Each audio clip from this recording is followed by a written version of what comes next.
Hey everyone, this week for Christmas, we have a very fun and a very special episode. For the first time ever, we actually did an episode live. So we live streamed our Christmas AMA. If you missed it, you should be following us on Twitter and Instagram at _reminiscentfm. That's where we made all the announcements. But it was really fun and really unique to do after 250 plus episodes to actually do one live. And it was a lot of fun chatting with you all in the process. So this is the recording of it. It's still pretty raw as it happened, as we were engaging with everyone there. So it's going to be a little bit different, but hopefully it's a lot of fun. And we're really glad that you're here and we hope you enjoy it. Merry Christmas and happy holidays to you all. We've got one more episode before this year closes out, and then we're coming in hot next year.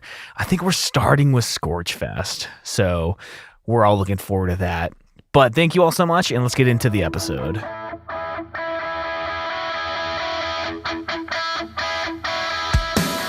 What is going on, everybody? I'm Tom. And I'm Pat. We're best friends, and you're listening to the Reminiscent Podcast. Melissa says hello. She's on the stair climber. Wow. Says exercise and live AMA. Wow. She's going to get more done than we're going to get done in this time period. I didn't move at all today. So. The dad life is more sedentary than normal COVID life was somehow. And it hurts your body more to move that little, I think, which is not great for anyone. It totally does, dude. Yeah. Like when I was working at Tesla, I was on roofs and it was like steep roofs all day and my knees hurt, and somehow they hurt even worse sitting all day. So it's definitely not good. I wouldn't say it's great at all. Oh my gosh, Katie's here, Nathan's here. Hi everybody. Wow, it's a Christmas miracle. It's a Christmas miracle this is even working. Nathan says, Pat, you got to grow out that beard as long as mine. You up for it? Sure. I guess a smarter me would have been like, what's in it for me? But I'm just down. I love the energy already, so I'm just going to do it for free. Why not? Yeah, let's get into it. Melanie's here. What's going on? We're just kind of spitballing as people come in. We've got some questions in a Google Doc. I'm seeing the comments. I think Pat could probably get onto YouTube and see them. Yeah, I think himself. I'm going to open up the Google Docs and kind of maybe... Well, we could get the Beatles documentary questions out of the way first, which... One thing that was funny about that, which might not be funny at all for Tom, but we're like, hey, don't ask us about this one thing specifically when you submit questions this month. And that was the first question we got. So. Well, you ask people not to do something. We set them up for that, essentially. But it was still funny that you all knew to follow through in that way. Do you want to just dive into it, Tom? So we do this every year. How about a little background? We started doing Christmas episodes 5 years ago. And we did all the Christmas episodes. All the Christmas songs out there were on the table for that. So we immediately cut ourselves off from any future Christmas episodes. Right. And now we started doing Q&As on actual Christmas, because I guess the thinking was we'll do something loosely related to the holidays of December the week before for your travels. But on the Friday of... I don't think you'd want to, if you missed it by a day, you wouldn't want to hear a Christmas thing after. I think you're kind of in New Year's mode at that point. Or, right. I guess the 26th, for those who celebrate, is generally a lazy enough day. But you've been, depending on who you are and how you celebrate, you may have been listening to Mariah Carey since Thanksgiving or since the day after Halloween. It gets sooner and sooner every year. And honestly, in the pandemic times, post-Halloween, no one really was showing hate. It's just like, hey, whatever is helping. You know what I mean? Like, if you're firing up Mariah Carey pre-Thanksgiving, thumbs up. Let's just get after it. So anyway, no judgment on any of that. But we've been doing a Q&A for a few years now, and this is the first time we've done it live, and it's very exciting. Tom is a professional YouTuber, and I am not, which is immediately apparent to anyone tuning into this right away. Well, we've already got a couple comments that your volume's a little low. What I did is I can't turn Pat's up. I can turn mine down, and then you all can turn yours up and let me know how that goes. Gotcha. This is a little bit of behind the scenes because Tom says that to me every week. And Well, it's a hardware issue, so right, or it could be a content issue. You could just work me into a shoot, and I'll just start yelling, and we'll just start getting mad. Adrian, I think on Twitter was like, "I'll come up with some question that'll drive Pat crazy tonight." I'll be like, "That's good." Love the out of left field hypotheticals. Actually, though, it's like very spiritually nourishing at this point, so it is appreciated. So yeah, well, you want to just dive in? Let's just dive in. Let's just dive in, man. That's what makes you a podcaster. We're saying let's just dive right on in. Yeah, Adrian had a few quick hitters. He gave us a few. All of you gave us a few. Feel free to actually leave them. We should just say that. Feel free to leave them in the comments. I think we're just going to try to have some fun, but we do have some that we collected. Pat, what is the worst sport to watch? Asks Adrian. I would say I've never understood lacrosse. I guess I just don't get the appeal. How many, there are so many sports, and we learned this writing our anti-novel, Ron Carnage. We discovered the sport hurling, which any field sport with sticks that isn't hurling is trash compared to hurling. So I would say lacrosse, or I guess field hockey is also a different sport. But anyway, it's all garbage compared to, like, if you're running on a field with a stick, it should be hurling. And if it's not, it's boring to me. So sorry, lacrosse. It's just not for me. I've actually never seen lacrosse being played. I only know there was one guy in our high school who played for a different school because, again, we didn't have sports. And he just walked around violently spinning the stick around all day. And it made me hate lacrosse. A lot of fun. You're like throwing balls with tiny mini nets. But if somebody was like, hey, it's the sport of the future, I'd be like, no. It's not. Like, what's the John Cusack movie where well, there's a movie with John Cusack who, I guess I realized as I get older, I was like, hey, I'm a big John Cusack fan. Anyway, he has at a dinner table, and it's the scene where the teen has to talk to the parents, and the dad is judging. He's like, well, actually, I'm pursuing kickboxing, and I truly believe it's the sport of the future, sir. I think it actually is the movie Say Anything. I think I watched it just because I like the band, and I wanted to see if there was a reference. Anyway, I don't think kickboxing or lacrosse are the sport of the future. Anyway, Adrian, to answer your question, you'll never catch me watching lacrosse. On to the second question of our Q&A. Tom. I would probably answer baseball. Horrible sport to watch. Just that's fine. I understand that completely. I love it dearly, but I don't want to always just take giant dookies on Tom's the things he says. I get it. I get why you wouldn't want to watch baseball. I dearly love it. I think probably because I played it, but also weirdly, I don't want to consume it with others. I just want to sit there with a beer and some sunflower seeds or something, and then just kind of watch it closely and not talk to people about it. You know what I mean? In a weird way, I want to because there's nothing to talk about. There you go. No, that's the thing. You're people who don't like it. I'm like, yeah, I get it. You don't have to get it. I don't want, Anyway, from Adrian, Tom, what is the best Legend of Zelda item of all time? So we're turning up the heat pretty quickly here. Right. Item. With you. I mean, if that doesn't include weapons, because I would say the Master Sword, which is in the background right up here. Whoop. There you go. And there's 17,000 other Zelda references in that room. If you've ever been to Tom's house, which I don't think any of you have, but I can't confirm that. I've got a shrine. I've actually got multiple Master Swords in this room. I also have an Ocarina of Time, which if my son wasn't sleeping, I would bust out Saria song for you, or the Market theme song. That's a fun one. It's got to be the Ocarina of Time, which is also the best game. Not only can you fast travel with it in Ocarina of Time, but you can go back in time and change the time in Majora's Mask. So I feel like it would have to be. So it's not the sword? Well, I think the sword probably is a weapon, not an item. So I think you're probably taking that off the table. I think my runner-up would be the hook shot after it's upgraded. I think it's called the long shot, which is, I don't know how many games that's in. I think most of them. But yeah, the long shot, after you upgrade it as Adult Link in Ocarina of Time, was always the most fun one. Just seeing what you can shoot it at and move around on. Good shit. One thing I love about your Zelda fandom is you have played them all thoroughly and know it from an actual, I'm doing it kind of unceremoniously. I just am very real about it. But you also have so many accessories and books and like old original drawings and maps and like the lore and everything like that. So that much performance, I would assume you are not a Zelda fan in real life. You're just doing it for like social media likes or something, but you are firing on literally every possible cylinder of fandom. It's intimidating to know someone can love something that much and then be like, I've never had a hobby or anything like that where I've come close to being, because you're like, baseball sucks. I'm like, yeah, it does.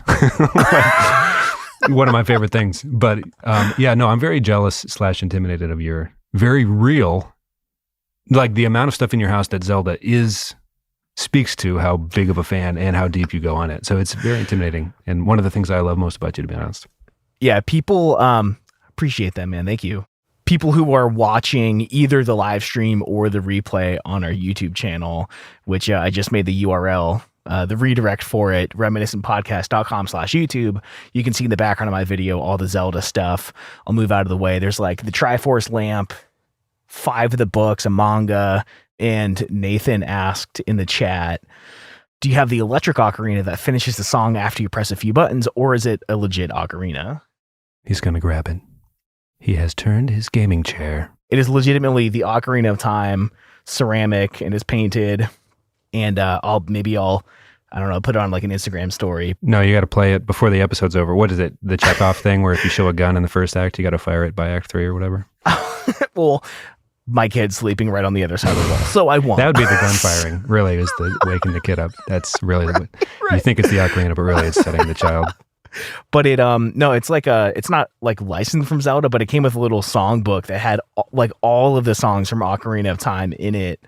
So it is a 12 hole in the key of C.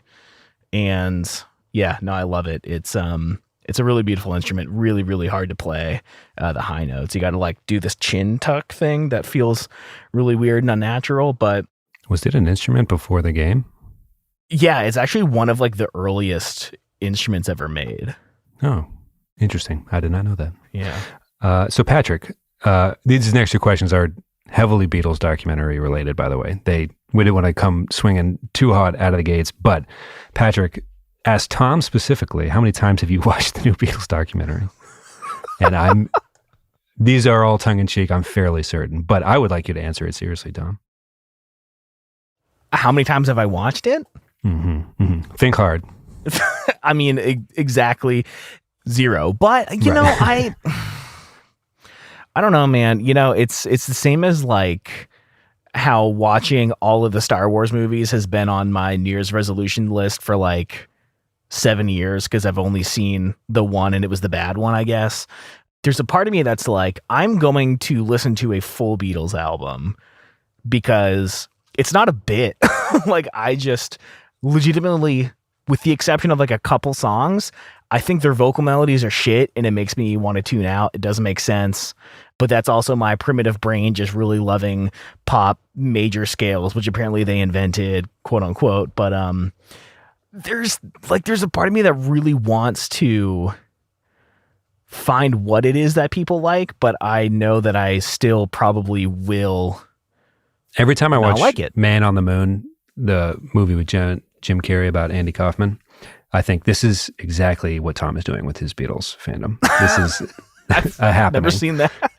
Basically, he would wrestle women in public and stuff, and just like it was comedy, but it was like long form, long con stuff. That's really selling it short and oversimplifying. But anyway, every time I see that, it's like Tom is, or The Prestige, where they talk about the magician who walks around with a fishbowl between his knees his whole life.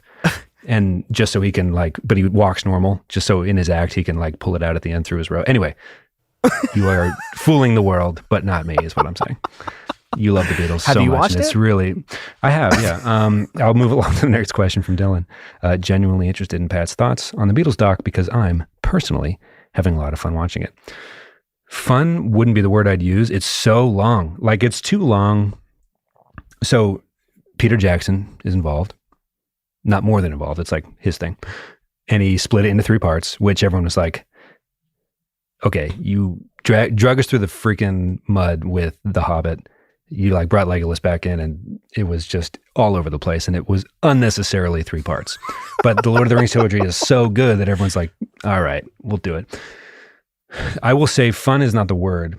except for the parts that are, how do I say this? If you are a Beatles fan, think of your favorite band and the most important moment of their career. And there was a camera filming for like a month.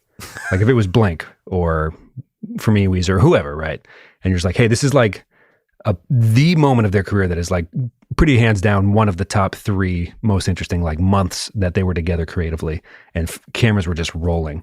You'd probably want to watch as much of that as possible. So if you're like a Beatles diehard, I imagine you're just like really loving to watch the creative process and how the dynamics of the group members, because you've probably developed these like theories in your head about how they talk to each other and how they hung out and what they did for lunch and like whether or not they respected each other at this point. And you know what I mean? Like for Blink, for us, it would be fascinating. I'm sure like we would eat it up hands down. I don't think I'm that big of a Beatles fan where I was just like loving all 8 full hours of it. After a while, it was just kind of them noodling. And honestly, Yoko Ono gets a lot of flack, like playground or word of mouth. You're like, oh, yeah, she broke up the Beatles.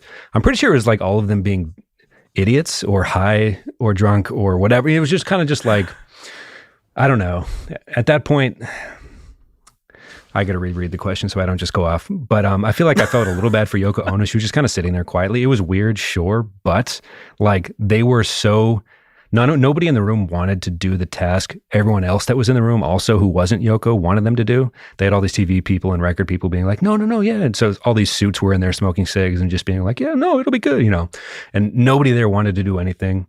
I guess that's genuinely interested in Pat's thoughts. My thoughts were, it was really cool to watch. I think this is kind of like the Good Morning America had a Rolling Stone writer on one morning to say, hey, the documentary has dropped. What's the cool moment? And even the anchors were like, oh, the part where Paul McCartney pulls Get Back out of thin air. He just kind of like strum in and just pulls one of the greatest Beatles songs out of, you watch it happen, whatever it is, you know what I mean? Which is like pretty amazing to have on film, regardless of like what the bands you like. 8 was too many, but it was really interesting. And my real thought is this, and you know I was going to take it here, generational infighting. They play on the roof, and everyone from the Flower Power era is always like, it was just different back then, man.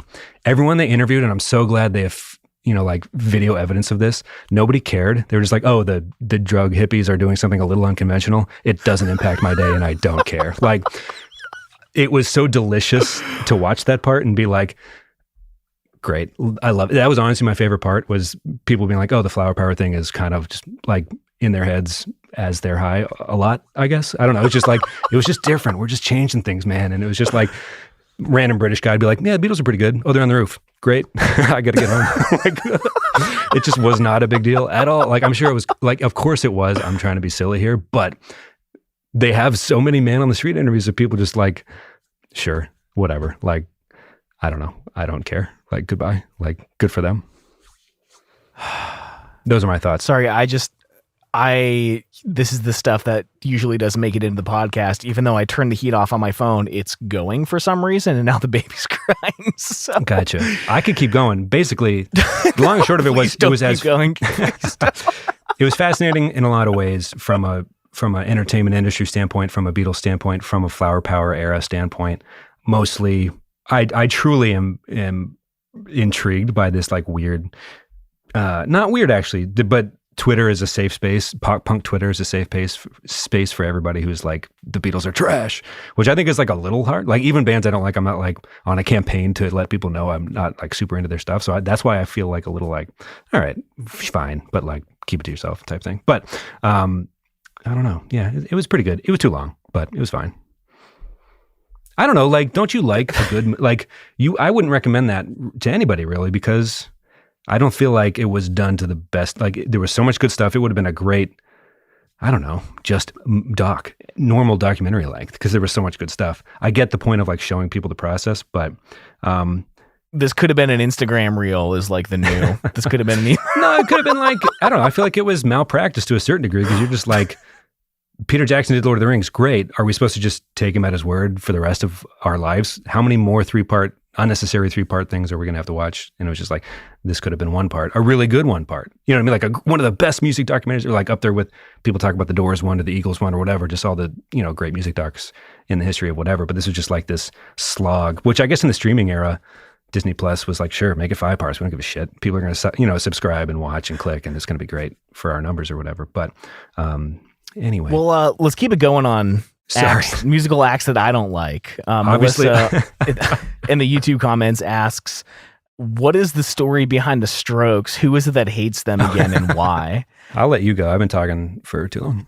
And real quickly, Katie says, it feels like the documentary, whatever, was gratuitously long for the benefit of super fans. Yeah, I should have just said that. That's a much cleaner way to say it. But I had to get in a quick dig on flower power people. And Adrian is finally here, and he says he doesn't give a shit that he's late. Just kidding. He apologized. You're on the mountain time zone now. There's no excuses. Like, before you would have just been getting off work, but now it's disrespect.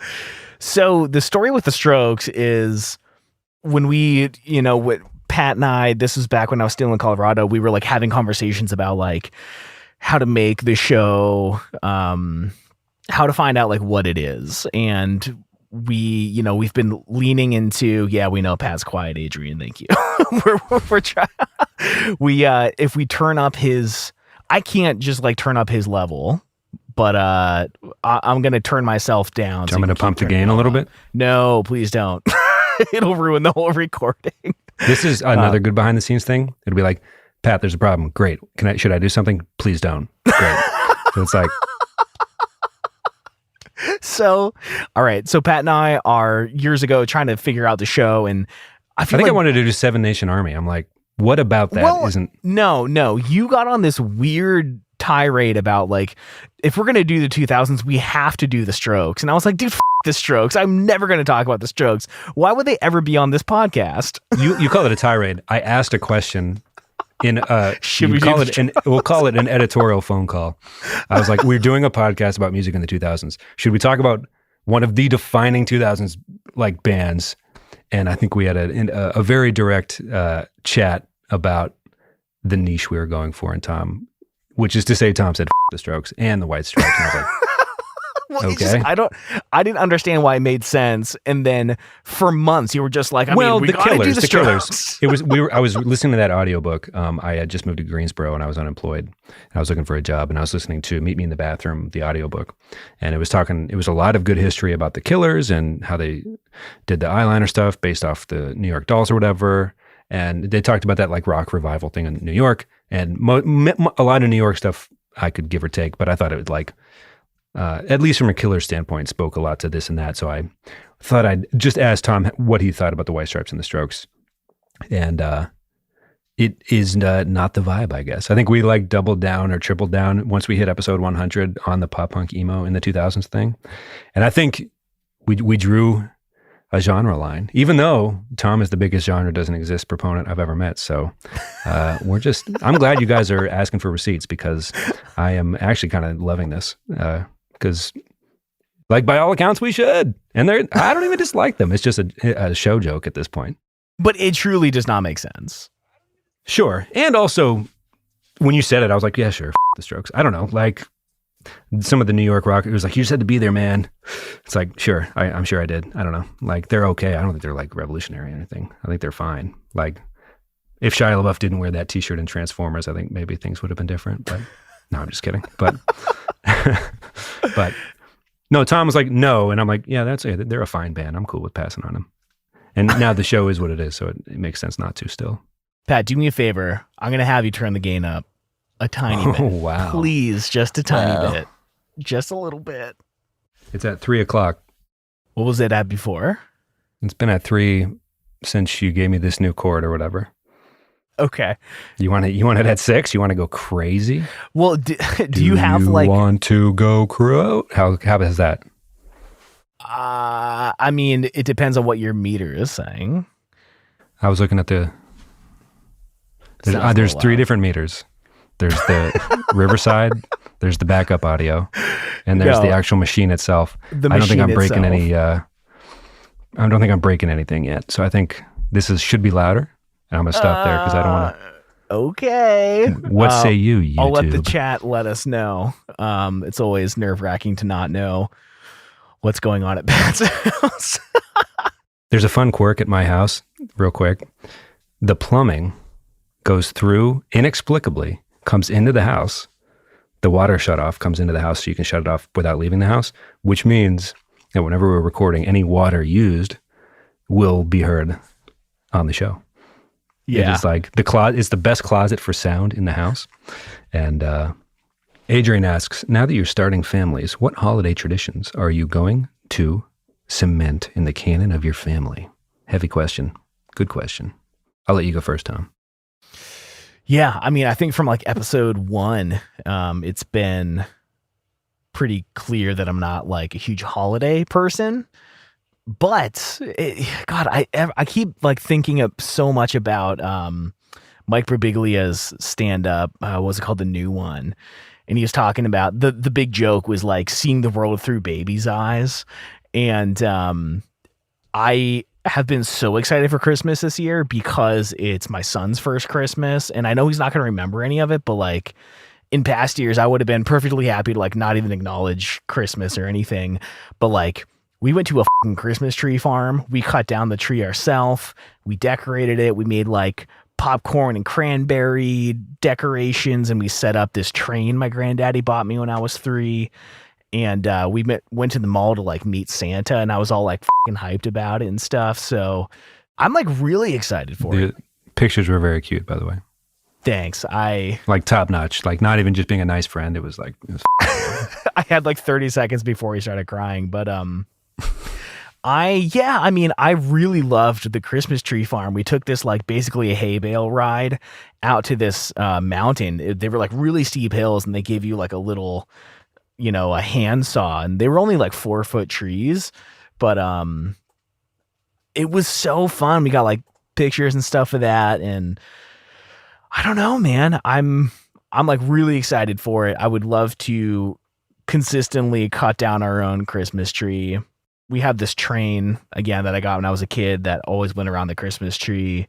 And I would like to every year make a new ornament, or like have Jasper make a new ornament. So those are like 3 of the things that I'm pretty excited about that I've never cared about before. Yeah, getting a real tree has always been, I wasn't even going to say that, but so in my house, like pumpkin carving and Easter egg decorating and Halloween costumes and getting a real tree were all like essential competitive, almost like borderline competitive activities. So you had real trees growing up? Yeah, we go out to Northeast, which we talk about some VFW shows we used to do out there, but kind of there was a farm out past the high school or whatever, and we'd cut it down and we'd always bring it back.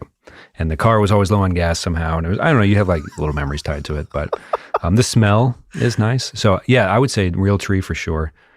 North Carolina, land of the pine, I guess. Like I didn't realize until you drive from Greensboro west towards the mountain, you just pass Christmas tree farms for like miles. Like you're like, oh, I guess there had to be a place for it, and it's here. So great. I would say there's this Richard Scarry book is kind of the one I was going to talk about. Let me see if I can find the actual title.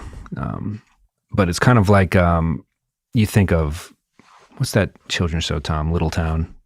Was it just called Little Town? Dude, or Bookworm Town or whatever. I have never thought about this show until earlier today, not knowing you were going to bring it up. It was like the little something of Richard Scarry. Yeah. So there's a book that he animated or drew illustrations for, illustrated, The Animals' Merry Christmas. And my grandma, I have her old copy she used to read to my dad and his brothers and sisters. And it's got these lovely poems and short stories about like misbehaving teddy bears that end up finding, they try to get right before Christmas, and they end up getting handed to this little boy who misbehaves, but he just needed some love. And together they made this like really good pair. I don't know, there's like really heartwarming, like great, funky, weird. The art's really great. He's like Richard Scarrying it up. And it was always like, honestly, pretty deep into like high school. We would sit and just like pass the book around and read from it and stuff. So I have like my grandma's old version that has some old poems and stuff that aren't in the reprint. My mom had got us a bunch of reprints for all of us when we left for college and things like that. So sitting near the live Christmas tree, reading those to Jamie over the next few days will be really nice. I'd like to keep doing that. Because honestly, Richard Scarry rules, and those stories are great, and they're heartwarming, and it's just kind of like, I don't know, if you're like too cool for that, then like GTFO, I don't know. Yeah, I think having a kid definitely kind of reignites that. Like, it's just nice, you know, little family moment and whatnot. Honestly, Kenny, do you know Kenny from Lawrence Park? Yes. He used to come over and we'd just be like firmly in late high school and we'd be like doing it. And he would just walk through the back door and just like know to sit down and listen. He would just like, there was one Christmas where Kenny was just also in the room with us listening to stories and like kind of soaking it in with the like, we don't have the big colorful bulbs on the tree, but we used to have those and I used to like those. Maybe we'll try to up our tree light game. But yeah, we're also kind of being a young family, figuring it out in a real way because you're kind of like learning what your parents did and how insane they were at every turn. So you're kind of making your own, putting your own kind of, you know, spin on it. Adrian says the busy town of Richard Scarry. Yes, where worms drove apple cars and we just accepted that. So I feel like that was like was it on Nick Jr. or something? And I remember being so frustrated by that and Maisie Mouse and some other show that was on Nick Jr. when I was like waiting for, I don't know, something out, whatever the hell I watched at the time to come on. So I like hated the Richard Scarry thing because it was like right before the thing I actually wanted to watch. Anyways. Very wholesome. Very wholesome. Okay. Never watched it. Quick hitter from Adrian. Your favorite Chex Mix piece? Ooh. Do you consider it a holiday snack? Where are you when you're eating Chex Mix? What's the situation? Do you like it? Have you ever eaten it? Anyway, do you have a favorite piece? I'm at a gas station on a road trip. I'm getting cheddar Chex Mix. This is a delightfully detailed answer. I did not expect this. Sorry for cutting you off, but and I like the kind that's like it's got like an air pocket. They're like they're square but puffy. Corn Chex or wheat Chex? I don't know. Whatever. I pulled it up on Google, so I don't know this. Like this isn't knowledge I have walking around. But it would be. I'm assuming a type of Chex. Okay, is that what Chex are? It's a cereal. Yeah. Oh, okay. So it's a Chex, I guess. Wait, are you talking about? Do you ever Chex have those Mix? No, yeah, mix, not the cereal. But anyway, no, but they have pieces of the cereal in there. It's the cheddar Chex. It's like the equivalent of having Rice Krispies has Rice Krispie treats. You can make Chex Mix with Chex, right? Okay, my favorite piece in the Chex Mix is the Chex, I guess. That's a hardcore answer. That is the most metal Chex Mix answer. Oh, whoops. Hello, doctor. I'm going to go rye chip, and I don't think it's close. What? What? If you are don't so say Irish Catholic, my God. The rye chip is delicious. That has nothing to do. Like, I guess the name sound like I can see where you're coming from with the name. It makes sense in my head. I don't know. But if I get a scoop of just the Chex, I'm like, this is garbage. This is trash. I throw it back. I double dip. No, I'm just kidding. I would never do that. But if I have my own little bowl, I'm like, no, let me rearrange. I would say the perfect thing is like a mix of all of them. You just kind of crunch. But if I need one single piece, the rye chip, love it. As a kid, I would eat all those first and then just suffer through the rest of the bowl. Adrian says, Pat is right again, my man. And Jason says, nothing beats the Chex pieces in the bag loaded with seasoning. Best part of the snack. Nathan says, absolute worst Chex piece is the burnt piece of toast. Literally throw that rye chip away. Scorchfest 2022 comes early. Yeah, I think it was... It's actually burnt hosts from the local Catholic church just tossed into a big... No, the rye chip rules. But I honestly, to say the Chex is... I'm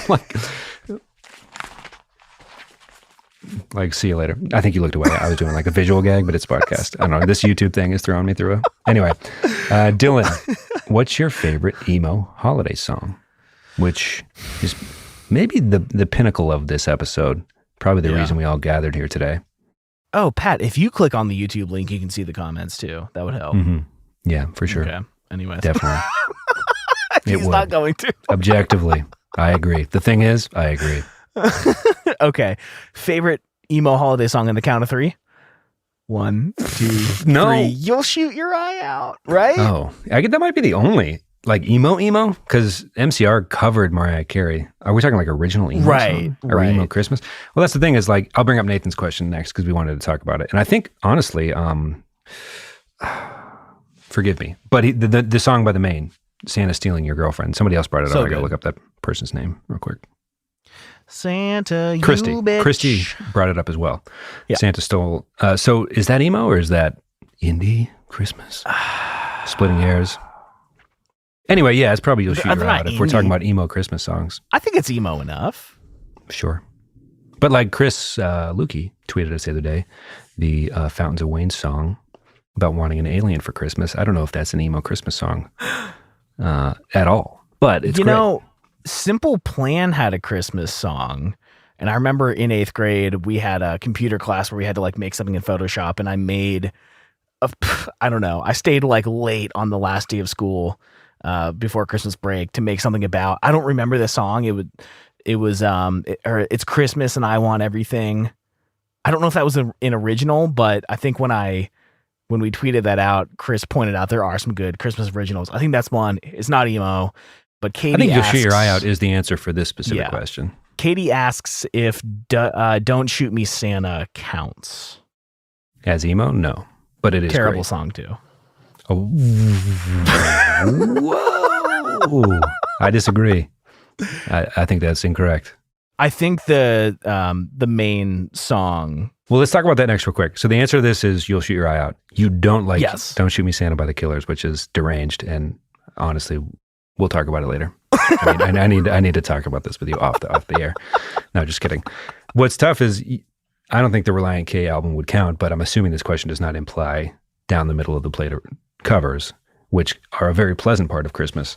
And for the show, it would be Relient K, but man, maybe that's not emo. I don't know. But I think You'll Shoot Your Eye Out is the answer. But we did get a bunch of questions, especially from Nation. Thoughts on the Christmas banger, he says, by the Main. Or actually, the question is that thoughts on the song or just the concept of Santa stealing your girlfriend in general. There's a lot of media around getting it in with Santa. Yeah. And, yeah. Thoughts, Tom? I love that song by the Main, but yeah, the whole mommy kissing Santa Claus, I know that it was like a Twitter thing. Like, I was today years old when I realized the song was about the dad dressed up as Santa. So that's why the mom was kissing him.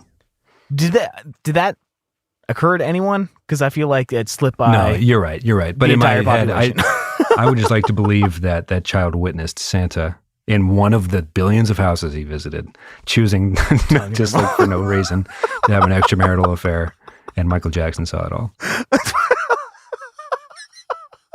But no, I think I saw there was some SNL sketch where it was basically Maya Rudolph and Kristen Wiig and Amy Poehler singing "Santa's my boyfriend." I don't know, like I feel like it's Oh, actually, there was some sex columnist on Twitter that tweeted the other day. She got an email for a promotional product where, how should I say this? But Santa's involved for a person to sit and have an experience with themselves that was enhanced by being able to sit on Santa.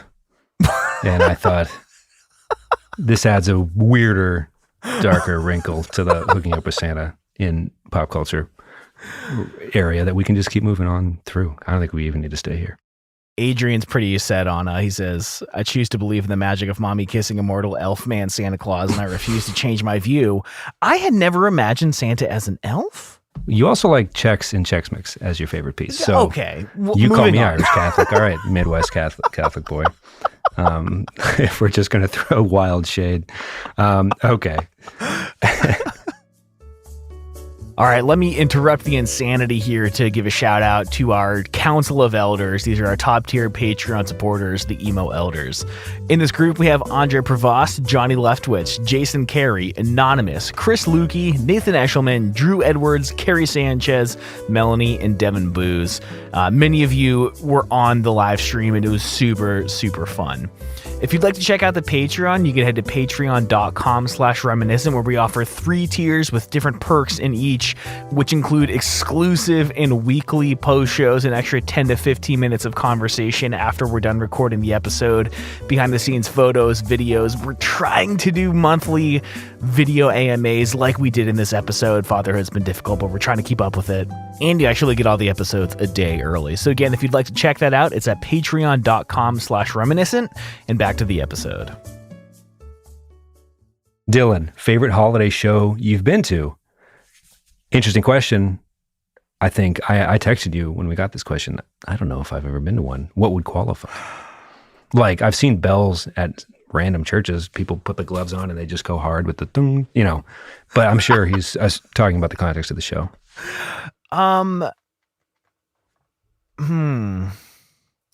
I think I've only been to one that I can remember that was like specifically a Christmas show. So there was an easycore band called In the Day that I think Jess Scutella was the drummer of at this point. They were on the podcast for episode 250. They did the new artwork. It's the best possible guess. If it was any band, any area, at any point in the last 50 years, it was probably them. Probably them. Yeah. So they did a Christmas show where one of their friends, so like the scene was really tight. This was like 2009, 2010. The scene was really tight, and it was like all the usual suspects just playing shows together. So one of the band's friends was dressed in this all red like one piece thing with like the barn door butt, and he came out with this big like Christmas tale book, and he read from whatever story of like 'Twas the Night Before Christmas. It might have just been called that, but they put all these things of the band members in it. So in between every song, he came out and read a passage from this book. And I just remember being like, it shouldn't have worked as well as it did. And it ended up being like super funny, but then they just played like their normal music, but in between songs just did a Christmas reading, like parody. I think that's the only holiday show I've ever been to that was specifically holiday or Christmas related. But we've got an interesting wrinkle though. Ooh. So Nathan, who was the winner/loser of Scorchfest with his take that every Newfound Glory song is hot garbage, says he's got to round out his 2021 redemption arc by saying Newfound Glory is Nothing for Christmas is a fantastic Christmas song, very wholesome, to which Adrian replied, I'm so proud of the personal growth you've shown, Nathan, an absolute inspiration. I would love to be more like that. Not with the Beatles, but maybe with the Strokes. What's interesting is I'd love to carry that energy into 2022, but we are going to do Scorchfest immediately. So it's going to be not that, but that was very beautiful. It's the holidays, right? Nothing wrong with loving thy neighbor. And now for something completely different. Adrian asks, what's your opinion on astrology? I'm going to let you take this one. Like zodiac stuff? Yeah, Adrian's in the comments. He can clarify, but I'm assuming. I think it's all bullshit. For sure. So in AP psychology, one of the first things we did was the teacher passed out. They asked what our like zodiac sign was. We gave it to him, and then he handed us a paper that had like our thing on it, So we read something based on our zodiac, and then he had everyone rate how accurate they thought it was. And everyone raised their hands, and then it turns out everyone had the same paragraph. And It was like, I don't know, dude. If you have like a newspaper and you read through all of them, it's like, you don't like failure. There's that dumb shit. But also like when Megan and I started dating, her mom printed out this literally this thick, like an inch thick, 80-page star chart of like our compatibility. And first of all, who's gonna read that? But I don't know, man. Did you pass? I think it said we were incompatible. We've been together like 10 years. But I cannot see how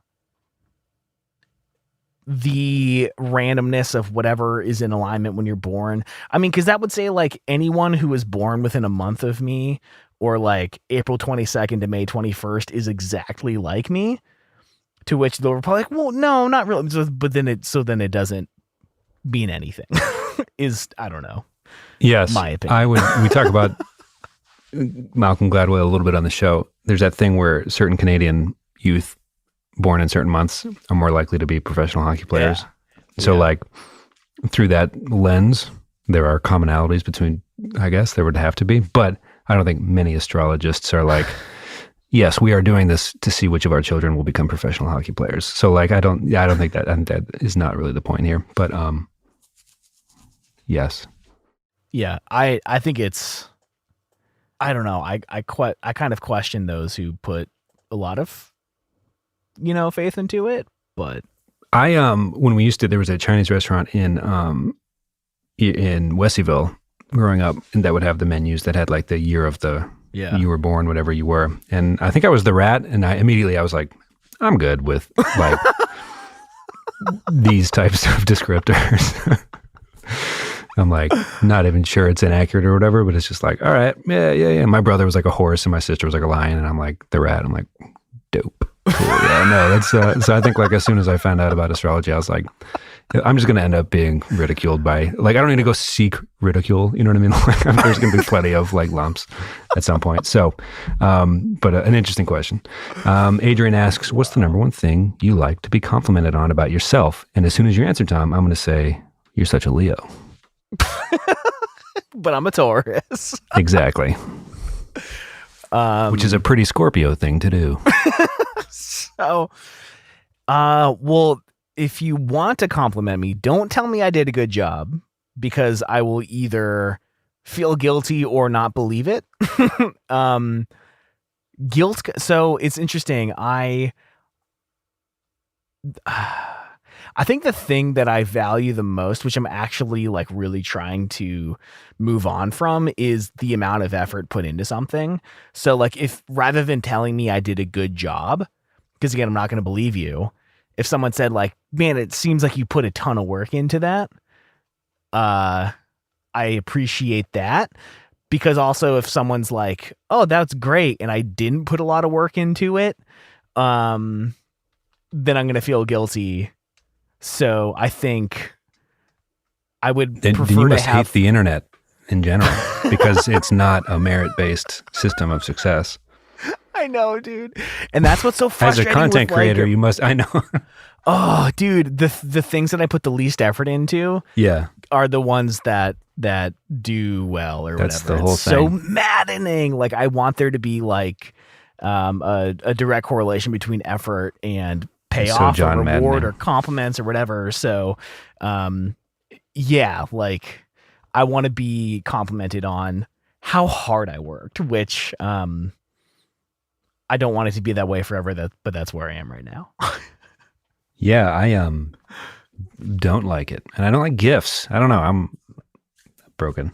You don't broken like person, gifts? So. Yeah. You feel guilty? I think like I don't like compliments. Just because nobody likes them. Or maybe some people do, but it's just like, sure. Yeah. No, well, I'm like dumb and like annoying. No, I'm and like, fucking. I don't even really have feet or whatever. You know, it's just kind of like, no, it was their idea pretty much. I'm always actually Irish Catholic. I'm always deflecting. Yeah, this is a direct, everything can be traced back. Actually, I was listening to Colin Jost on the Marin pod, and he was like, wow, you're a pretty Catholic guy. And it was just like insane guilt and everything all the time. So that's exactly what that is. But always deflecting in that sense. But yeah, I think it bleeds into gift giving, where like if somebody gets me anything, I'll feel just guilty about receiving something. And if I don't get them something that's better, I'll feel indebted. So I'm just like, you can get me not having to get something for you, and then let's just not talk about it ever again. You actually betrayed my trust. You bought me a guitar. Was it for my wedding? As a gift. And out of spite, I bought you a lot of toilet paper as a gift for your wedding. Because I was actually upset. I was like, you had told me, like person to person, man to man, like, no gifts. I know you like that. It's all good. And you bought me a guitar, which is like a great gift. It's a tremendous gift. One that would have been impossible to top. Well, and I was not saddened, but I was pretty hot about that. I was like, this is a fundamental misunderstanding of everything. Okay. And but I was not pleased. We had a specific conversation about the guitar was like $45. Like it was 45 too many, Tom. 45 too many. And then Pat sent me, for days I was getting UPS deliveries of toilet paper, and Megan I bought was you like, a literal year's supply. I think it may be wrong. But and honestly, it's the best gift I've ever received, because we had hella good toilet paper for like 9 months. And it was probably twice as much. I'll as give the you a guitar gift. was. This counts. I don't know. It was too much. I should have gotten you an actual. But I was mad. That shows you how mad I was, because I'm usually not like petty, like where I actually execute the pettiness. Usually it's Catholic and very silent suffering or whatever. But I was like, you know what? Bye. Deliver. Anyway, so to answer your question, Adrian, I don't like it that much. But I think like Tom and I both are hardworking gents, voted busiest in podcasting. But I mean, what would you like to be complimented on, though? Just move on to the next thing. I think we're good. You know what I mean? As long as there's a team where there's an understanding that everyone's doing their best and doing their share. That's why like year in review, like it's good to look at analytics and like get better the next year. But I think like, I don't know. Well, Adrian says, yeah, go for it. Pat, I think you have a very distinct and effortless comedic voice. I feel like you are the platonic ideal of like the funny guy in the office. Hey, Mr. Funny That's guy. the thing. It bleeds over. Thank you, you son of a bitch. Yeah. Sometimes my own brother or wife, it's like a prison, to be honest. Like, even my brother will text. Guy? Or no, just like you whittle it down to this like dry, hard to interpret thing, and it was like, I can't tell if you're joking, is the question you get all the time. And so it's like, to simplify things, you narrowed it to this like small window of understanding that no one gets, and it's just but I realized you were just making a joke, Adrian, but you split me wide open. Let's move on. That's the bad version, Tom. What are you referring to, Adrian? The Chex decision. Oh, saying, hey, I still Mr. can't get over you being like, hey, what do you like about Chex Mix? And you're just like, I like the Chex. And that rocked my world. I've known you for a long time. I feel like that's the type of detail I should know. Like if we were on the dating game and you or I were a couple and we lost on that question, I'm like, you like the fucking Chex in Chex Mix? Just astounding stuff. And I don't even disagree. Like, sure. Like if that's what gets you through the day. And honestly, back to the astrology thing, if that's what gets you through the day, who am I? But yeah, for sure. Which, I mean, if we want to have a philosophical conversation about if something is real or not, depending on if it makes you act on it, then it is real, right? I mean, I don't think they asked if it was real or fake. Anyways. Let's go back to Zach's garage roof, which was... It just spins. Yeah, there you go. All right. Okay. This is the big one. Yeah. We do it every month. If you come here, Adrian always asks us for the top 3 albums, but I think we're doing albums of the year. We put no thought into this part, but we have put some this time. I have 2 out of 3, and then I'm gonna say my 2, let you go, and then pick my 3rd. How's that? Well, I have 6. Okay. Gami Gang. Whoa. Your number. Wait, you're 3 or 1? I'm not ranking these. No particular order. Well, then actually, no. These are a top 2, and then there's a 3rd. My top 2 in no particular order: "Glow On" by Turnstile and "Gami Gang" by Origami Angel. The Turnstile. Can we talk about Turnstile on Seth Meyers? I haven't stopped thinking about it. It was so good. It was. I heard like so. This is so you guys, the fans, made that playlist for Tom when he moved, and we discovered Doom Boy and what's the name of the band? Dirty Nil.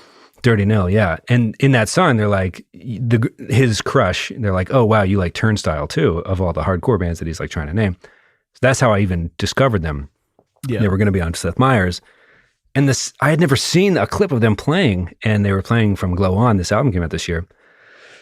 And it was so, I don't want to make you do too many edits. It was so fantastic. It was so like some Pitchfork writer or somebody, we retweeted it, but they were like earnest hardcore, they call it. I don't know. It's just like, but also like the lead singer had this way of moving that was like, almost like you would have guessed he was in some Woodstock act from like the Flower Power era. He was just like, it was so fluid, but like direct. And it was like a compact performance dance piece or something. It was just like, he knew what he was going to say and how he was going to deliver it. It was just like this like methodical, surgical delivery. And give me some of that TLC. I want to thank you. It was just I could go on. I've been listening to it while raking leaves, and I'm just like raking the shit out of these leaves. Just it's amazing. Also, Holiday off that record, Glow On. Call it a Christmas song. I'm into it. It's a holiday. Anyway, Mystery is my favorite song. It comes off. They had me with the song Mystery. I saw them on Seth, and I've been listening to the album ever since. But it's so good. I like it a lot. Gami Gang. Too many recency bias, of course, but Gami Gang at the beginning of the year.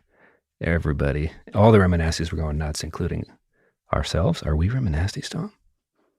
There's your astrology question. I think we have to be. We're the Ruminastis. Yeah, I think for me, Art by the Dirty Nil. I was wondering if you were going to say that because, well, Blunt Force, Concussion, and Doomboy are kind of the only two songs I really know intimately. So I feel like, oh, dude, Elvis 77, I think it is so good.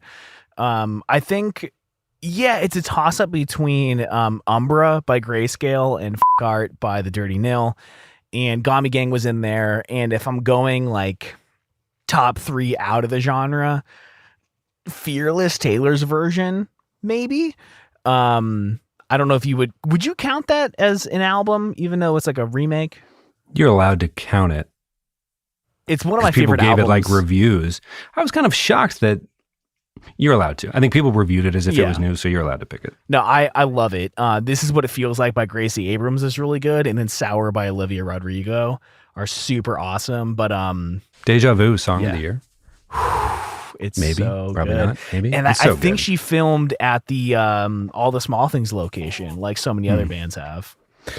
So that's fun. Non-genre we talk about on the show, Planet Her, Doja Cat. I do like it a lot. More closer to the genre, I think Valentine by Snail Mail would make, I guess, my default third. What is it? What's the act that Jess Scutella mentioned on the show? Was the Japanese Breakfast? Japanese Breakfast. To be honest, I don't know if it's like being a dad or just like, this is my musical. Someone else will have to like highly recommend it or whatever. We talk about this on the show a lot. Like, we're just bad at this, but I don't think I'm there yet, coolness wise, to like I'm sure it's great. Mitski and Japanese Breakfast are two acts that like, there's like, I know I would love them if I was driving on a Saturday morning and was allowed to sink into them. I just haven't been like in that. It's been like not total chaos with the new kid, but I don't know if I'm like in a very Japanese Breakfast like aura. So it's kind of like anyway, Snail Mail. I don't know, something about the way Snail Mail does her thing. I love it so much. It's gut wrenching and like her and the guitar, and it's kind of poppy, but it's kind of raw, and I just like it. And she keeps delivering, and I keep listening to it, and I really like it. So I guess that would be my third. But I wish I was like a Japanese Breakfast person, but I don't think I am at the moment. So we've got a couple questions in the chat. Nathan agrees about Gami Gang, and Adrian says they're coming to Albuquerque in March. And is it on a weekday? Because that was my least favorite part about Albuquerque, was bands would play in Dallas or LA or Denver or Phoenix, and then Albuquerque would be the weekday show in between weekend shows. Bummer. Well, yeah, Melissa likes new Turnstile, and she and Adrian are wondering if we are going to Dallas in August for the Ruminasti meetup. Tom's face hints that we have not planned this, and it is an unofficial meetup. The thing is, so we'll talk about this. Let's talk about this now. We're not even sure if we're going to Charlotte in January. We're like kind of sure, but like, we got newborns at home. Yeah. And even Justin Courtney Pierre posted to Instagram how uneasy he is about this upcoming tour, given the Omicron variant and everything like that. I don't know if it's the best move. So it's impossible to even say what we're doing next month, let alone in the fall. That's a total cop-out answer. I realize that, but also like health risks with the babies at home and everything like that. So I don't know. Tom and I have yet to actually have a heart-to-heart about like, is it wise to... I would love to see you, Tom, but we haven't booked the hotel yet or whatever, but it's kind of like the unofficial, also unofficial, but I guess we'll be there. But we didn't like advertise it as a meetup or anything. But we were going to go see Motion City do this tour in January in Charlotte. They're playing one of our favorite albums front to back. Of course, if you're listening to this, you probably know all this. But the lead singer's nervous. We're nervous. It's kind of I don't know how to feel about it. Like, I'm leaning no, but... Right. Anyway, that kind of informs, if we're not like being committal about the fall at all, we literally have a next month example that we're like kind of scared about.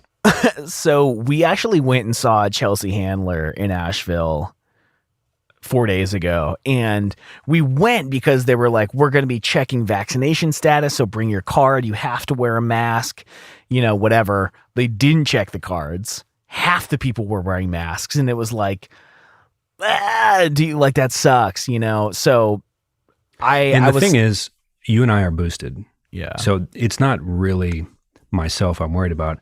It's this now, and we didn't have to worry about this a few months ago. People under 5 are particularly at risk, right? Because you can't vax up before 5. So you and I are in that window now where it's like, we could pass it directly to them. And, right. And you were like, what if we were in the back and crossed our arms like the 30-year-olds that we are? And I'm like into that, but like that doesn't really ensure much. So yeah, we can talk about it later, but to answer this question, hard maybe is the best we can do at the moment. Because like, dude, I went out and bought a fucking Steadicam and I've got my whole, because we were going to do a video, we were going to do an episode. We got all these like stickers made to like pass out as like promo materials for the show. Yeah, we like, were going to go and like record a few episodes and everything. It was going to be this whole thing like for the show. Yeah. I mean, I would be more heartbroken to miss doing a unique episode like that and video where we were going to like interview people and stuff. And I had like the whole camera rig set up, ready to go, wireless mic, like lavalier and everything. I was more excited to make the video than actually go to the show. So there's a part of me that's like, do we hang out in the parking lot? Like, do we tailgate it, but not go in? Oh, that would be so gut wrenching. But honestly, that thought did cross my mind as well. I was like, I did ask off for work, just as courtesy, just in case I do take the days off. But yeah, we don't have the maybe, who knows? But anyway, the question was about Dallas. No, Melissa, you're not making it up. There is a podcast conference called Podcast Movement that's in Dallas that I was going to try to convince Pat to go to, and figured we could maybe get some people there. I don't think this is going to be over in August. The conference itself is hella expensive. So there's a part of me that's almost like, well, let's just go to Dallas for a day to hang. Tom gets mad at me when I tweet like some episodes in advance. Tom just Leroy Jenkins to, hey, Dallas next August. And I'm like, and now it's like gained so much momentum that we haven't like not even talked about it at all. It's like probably a no, but maybe. Well, how about this? I think it was like the week before. And it's not due to a lack of wanting to or not wanting to. Right. I should note. I hope that's obvious because that sounds like a dream. So I don't know if the conference is going to happen, but they're filming BattleBots in Vegas in either August or September. And I was like, I'm super going to Vegas and I'm getting on that show because BattleBots is the greatest show ever. What if we all go spend a week watching BattleBots together? And that's the meetup. It's like that part of class in middle school where it's like somebody raises like, I've also been to Florida and here's my story about it. Just like ideas are just flowing and reality is out the window. But no, I actually it would do want to go. I don't think it's off the table, but I don't think we can commit to it here now would be my answer. Yeah, unfortunately. I mean, I think even pandemic aside, I think if we did, we'd try to cement it in with enough advance that it would be like people who wanted to go could, but I think it'd be like the day before, be like, all right, we're doing it, everyone go, I mean, I think, it was centered around this conference, but the thing's so expensive anyway, and it gets like more expensive as every month goes by. So we would need to like buy the tickets now, but not knowing what the situation is going to be like. Yeah, I don't know. But this August or otherwise, I think we should all try to get together for something. But this goddamn pandemic, what can you do? Yeah, not the most thrilling. I think that was everything we had on the list, Tom. Oh, Melissa had a quick one that I put in the doc. Well, we can end with this. What do you guys prefer, that the Patreon users tweet about how excited we are to listen to the new episode, or should we hold our excitement until it drops for everyone? I think I tweeted at the time, but tweet away. Have at it. Yeah. Open for season. Sure. Yeah, I think I forget who it was mentioned that they signed up for the Patreon because of the FOMO of people talking about the episode ahead of time, which, yeah, I don't know, not to get too businessy, but hell yeah, tweet about it. I actually wanted to ask, so you mentioned Japanese breakfast not being your vibe as a new dad. I haven't. What is it? Are you looking for some energy? Is that why you're listening to Turnstile? No, that's the thing is, no, I will say the leaves, so many leaves. I'm not going to curse, but we bought this. We are, we've been really liking the neighborhood now. Like we were so like, not to use the word blessed, like too like eye rolly-ish, but honestly, this weird, like the home ownership thing, I don't know, you are at a home in Asheville, like the leaves are freaking bonkers, man. There's so many. I was so body sore for like 3 days. It was definitely a welcome to your 30s moment where I just like was moving this mountain of leaves out to the front to get sucked up. Raking leaves in general. I'm not doing that shit. Let the grass die. The thing is, there's so many that it would be like a thick layer that got wet and just killed. You've got a lot of trees. Yeah, like if you look at our, it's like all the houses around us don't have 3 giant trees right in the front yard. Yeah. And when I think about it through that context, nowadays I just look and I'm like, there's 3. There's 3. They're so big and they're right there. And there's so many in the back as well. Anyway, it would just be this pile of wet mush. And then by spring, it would just be like, I don't know, like a rainy Warped Tour pit, I'm assuming would be like the comparison or whatever. Just like muddy mess. Anyway, so. Oh boy. So thanks for hanging out. I think actually, since we're probably not going to record a post show, Adrian won our the survey giveaway thing, and we like recorded a 45-minute call that I have yet to publish because I totally fucking forgot about it. But we can maybe publish that for this week's post show. Happy holidays, everybody. Ooh, wait, song of the week. Oh God, we forget every week and edit it in by Turnstile. And the memory gone. Mystery by Turnstile. Okay. And it's been so low. Oh.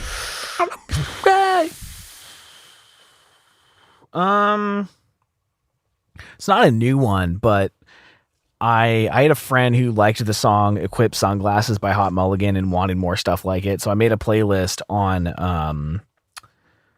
our podcast Spotify and put Stubborn Love by Seaway in it as a song that vaguely reminds me of Equip Sunglasses by Hot Mulligan. Again, not new. I think it's even been a song of the week before, but I just cannot stop listening to it. Nice. So there you go.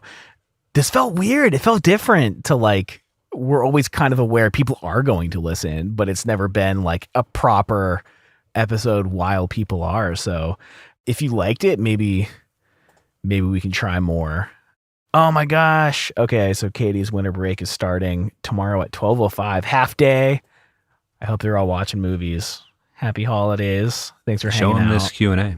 Yeah. That would be great. No, they'd love it. Don't. Well, anyway, Pat, what are your plans on Christmas Day? Jesse's family's in town.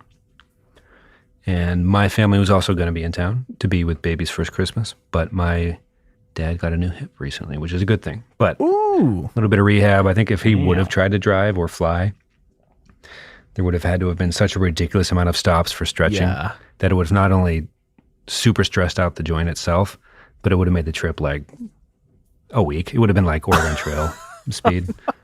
Like they would have had to hunt squirrels and stuff on the way there for food. So, damn. Well, I heard we're allowed to end it. I think we're allowed to end this episode. All right, Pat wants to get out of here. Like we've done this for years. Yeah, I'm exhausted. My bed. This is Jamie's been going. I shouldn't have said his name. And we can't edit it out. We're on YouTube. Okay. But the boy has been going to bed at like 8, and I've been like, I'll go too. I don't care, whatever. Oh, so, nice. It has been nice. I'm like, bedtime's honestly kind of a thrilling re-entry into my life. Like, oh, that's it for me. It kind of simplifies things. You're just like, time to shut down. I like it a lot. Oh boy. Well, yeah. Thanks everyone for hanging out. The cheer that the goodwill that Adrian showed Nathan this evening, where the growth, discovering that newfound glory is not 100% hot garbage. This percentage is lowered in his mind, and that's some Christmas cheer, if you ask me. Anyway, thanks everybody. Love you, Tom. All right. Love you all. Bye. Love you, dude. Feels weird to wave into the void. Not a visual medium usually. Anyway, bye. Bye, everybody. See ya. Bye.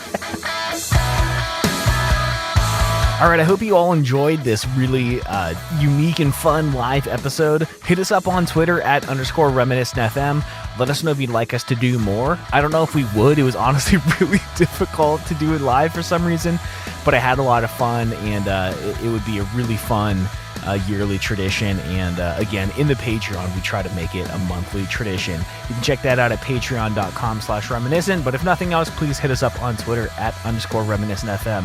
Merry Christmas and happy holidays to all of you beautiful, wonderful people. We love you all, and we'll talk to you next week. Bye, everyone.